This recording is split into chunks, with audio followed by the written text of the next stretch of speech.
আল্লাহ রসুল বলছেন, যখন সারা দুনিয়া জাহেলাতের অন্ধকারে ছিল, তখন সারা দুনিয়া নবুয়ত এবং রহমতের মাধ্যমে আলোর দিকে চলে আসলো, মানুষ আলোকিত হতে থাকলো, নবুয়ত এবং রহমতের ধারা চলল।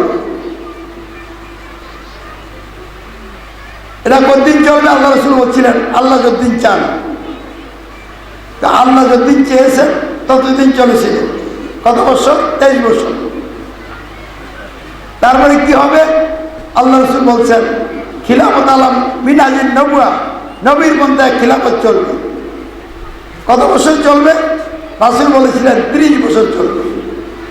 তা আমরা হিসাব নিকাশ করে দেখেছি, আবু বকর, ওমর, উসমান, আলী রাদিয়াল্লাহু আনহু, এই 4 জনের 29 বছর এবং হাসান রাদিয়াল্লাহু আনহু 6 মাস।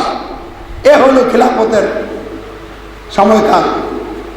এরপরে যা কিছু হয়েছে ওগুলিকে খিলাফত বলা যায় না। আর এই দিক থেকে যা শুরু হয়েছে, এটা তো দুষ্ট রাজতন্ত্রের খেলা শুরু হয়েছে।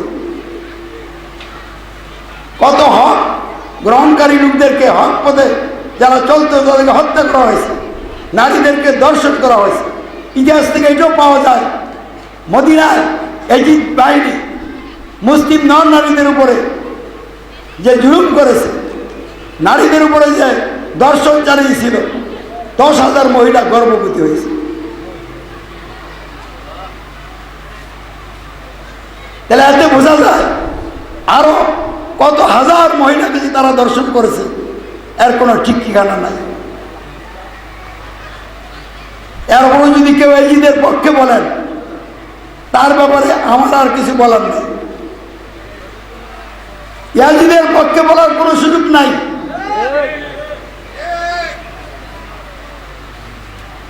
যে ইয়াজিদের বাহিনীর হাতে, তার নির্দেশে প্রিয় নবী হযরত মুহাম্মদ সাল্লাল্লাহু আলাইহি ওয়াসাল্লামের প্রিয় দৌহিত্র হুসাইন রাদিয়াল্লাহু আনহু শাহাদাত বরণ করলেন, যার দেহ থেকে মস্তক বিচ্ছিন্ন করা হলো।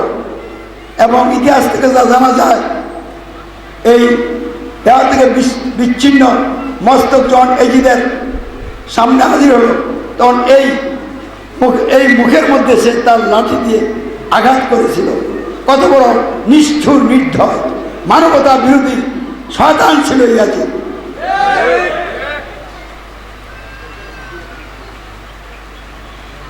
তাহলে 10ই মুহররম আমাদেরকে কি শিক্ষা দিচ্ছে? বাতিলের কাছে মাথা নত করা যাবে না। বাতিলের যত শক্তি থাকবে না কেন, জীবন দেওয়া যাবে, বাতিলকে মারা যাবে না।